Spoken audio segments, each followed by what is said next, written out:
Ladies and gentlemen, today is a very good day to be a Halloween Horror Nights fan in Orlando. Today, on August 16th, we have gotten our full reveal of this year's event. We now know every scare zone, we now know all the haunted houses, and we know the names of the two shows that are going to be happening during this year's event. And in today's video, we are going to be breaking it all down for you guys. If you are excited for this year's event and you love Halloween Horror Nights, please go ahead and leave a like on this video and subscribe to the channel if you are excited for this year's event and all the amazing content that is going to be coming your way here in the very near future. But let's not waste any time, guys. Let's go ahead and get started with the breakdown of this year's event, starting off with the scare zones. The first scare zone that we have that is going to be located at the very front of the park right next to Minion Mayhem is going to be the Horrors of Halloween. The Pumpkin Lord, the spirit of Halloween, has taken over this year's event, summoning hordes of fiendish creatures.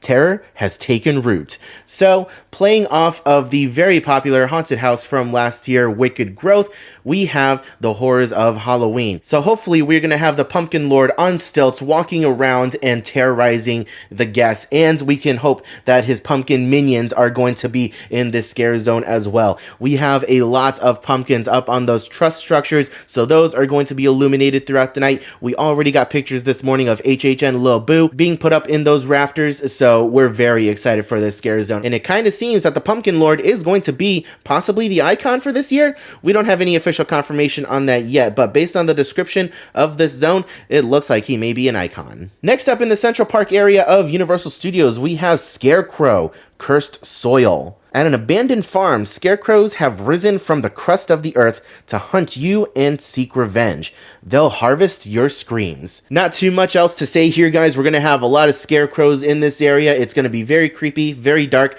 I can imagine there's going to be a lot of fog. This area of the park is always a slam dunk when it comes to scare zones, so I'm very excited to see what we get. Next up in the New York section of the park, near Revenge of the Mummy, we have Sweet Revenge. The sweets from Major Sweets' Candy Company have turned children into crazed killers.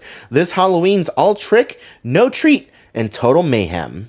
I am honestly very excited for this scare zone. On the speculation map, this was rumored to be called Candy Mutants, and I'm very excited to just see what this scare zone pulls out. If we're going to have crazed children killers, it's going to be really interesting, and there is a lot of possibilities here. So again, we just have to wait until opening night to see how the scare zone plays out, but color me excited. Next up in the Hollywood section of the park, we have Graveyard, Deadly Unrest. On All Hallows Eve, a dark storm descends upon a cemetery and awakens long-dead spirits. No one living can escape them. So, going back to what I said earlier, I thought that we were going to be having zombies in the scare zone, but it looks like it may be ghosts? Who knows? It could be a little bit of both. So, I mean, I'm very excited to see what happens in this scare zone. It looks like we have a Grim Reaper up top on this logo. And in the teaser trailer for this year's event, it looks like we had a Grim Reaper in the video. So who knows? We may see this guy in this scare zone, and I'm very excited. And our last and final scare zone, which is going to be in the San Francisco section of the park, is called Conjure the Dark. On the first All Hallows Eve, an evil sorceress called forth monstrosities from dark dimensions. Now your blood will fuel them. So previously on the speculation map, this scare zone was titled Coven Witches. So we don't entirely know if this is still going to be witch themed. I mean, they are calling this a sorceress, so who knows? It may still be a witch theme. And it looks like we're going to have a lot of monsters in this zone too, walking around. So again, very excited. These scare zones, all of them, sounds like they have a lot of potential. And I just hope that they execute them well, because the scare zones last year were not entirely the best. So, I mean, just based off the names and descriptions of this year's scare zones, I'm very excited. And now moving on to the shows for this year's event. Returning this year from last year, no surprise, we have Halloween Nightmare Fuel Wildfire. The show that sparked a firestorm last year is ablaze with a new nightmare. The pyro and aerial performers are back to reignite your fears.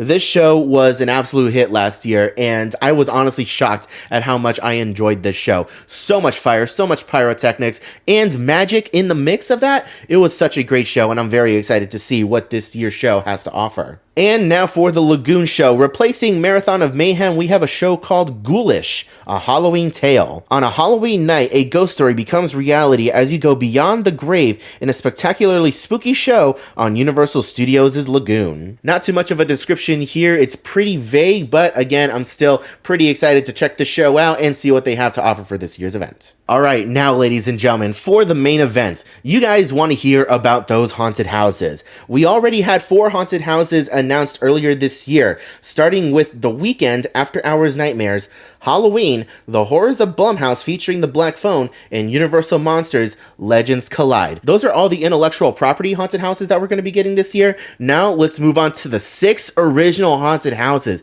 And guys, I am always a sucker for the original haunted houses. In my opinion, 9 times out of 10, the original haunted houses are always better and scarier than the intellectual property haunted houses. So the fact that we're getting 6 of them this year has got me really pumped up for this year's event. Let's go ahead and get started with the first one, Spirits of the Coven. A coven of beautiful flapper witches will lure you into their 1920 speakeasy, reveal their haggish true form, and turn your scream squad into a witch's brew. They'll be cackling, you'll be screaming. Not much to go through here other than we are going to be getting witches in a 1920s theme, so I'm very curious to see how they integrate the 1920s theme into the witches theme. It's going to be a very interesting mix, and I cannot wait to see it play out. Next up, we have the confirmation of a haunted house that I did not want to come to fruition. Bugs Eaten Alive. The official description reads as follows. While touring a 1950s home of the future, you'll be surrounded by the slime of bugs everywhere as hordes of many-legged terrors descend upon you and your scream squad. You'll be dropping like flies. Oh boy, I am not looking forward to this haunted house. This is going to be absolutely terrifying. As I mentioned in my last video, I am an absolute baby when it comes to bugs, and this is just not going to be a good time for me. But it has a lot of potential to be the scariest haunted house of the year, so I'm very excited to head on through it regardless. Next up, we have Fiesta de Chupacabras. Visit a Latin American village where the legend of the creature Chupacabras is celebrated with a colorful fiesta, and the streets are lined with the crimson blood of tourists like you and your amigos. I hope to God, like I mentioned before, that we get the return of those American Werewolf and London puppets. I hope that they modify them in some way to make them look more like a chupacabra, but if those puppets are in this house this year, then this house is going to be a slam dunk, because those puppets and the movement of those puppets were absolutely terrifying, so I cannot wait for this. Next up, we have Hell Block Horror. Enter a prison whose savage inmates are monstrous creatures. If they break free from their cells, it's a death sentence for everyone. So here's where I'm a little bit conflicted. Hell Block Horror. We were originally on the speculation map scheduled to get a prison-themed haunted house, and this is a prison-themed haunted house. However, we were thinking it was going to be along the lines of Hellgate Prison, where it was going to be human inmates. It's been a very long time since we've had a haunted house at Halloween Horror Nights themed around human inmates. So I am kind of disappointed that we're not getting human inmates, because I do love the prison inmate horror theme, and the fact that we're getting monsters is a little bit disappointing, just in my opinion, but I am very excited to see how this haunted house plays out, and hopefully it gives us some really good scares. Our second to last haunted house announcement, we have Dead Man's Pier, Winter's Wake. In a New England fishing village, undead fishermen emerge from the waves to seek their revenge. You and your scream squad may have escaped their hooks in the scare zone. Now, they'll reel you in and drag you under. Guys, there is no doubt about it now. Dead Man's Wharf is going to be making a return appearance to Halloween Horror Nights, but this year it's moving from the scare zone into its very own haunted house. And if you guys remember the scare zone, you guys remember some of the scare actors and the creatures that we had in that zone, you guys know the overall theme and aesthetic, so picture that on a much larger scale inside a haunted house. And I am hoping to God that this haunted house has the greatest facade ever, because they had a big ship in the middle of the scare zone, and if they can recreate something like that on a bigger scale for the haunted house, I can imagine that that facade is going to be gorgeous. And our final haunted house of the event, Descendants of Destruction.